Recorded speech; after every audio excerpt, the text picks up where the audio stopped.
Okay, Double Sibling. Hi guys. So sekarang ni kita dalam perjalanan nak ke Masjid The Seven Mosque ataupun Masjid Kanda. Masjid 7. So kalau ikutkan sejarah perang Khandaq.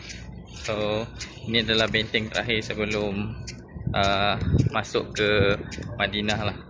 So di sini dulu ada parit. Sebab tu nama Khandaq, parit. Digali, dibuatkan kubur lah. So ni kita dah sampai dekat The Seven Mosque. Okay guys, so sekarang ni kita berada di dalam Masjid The Seven. So kita dah selesai solat sunat. So bukit tu lah, kalau kita nampak,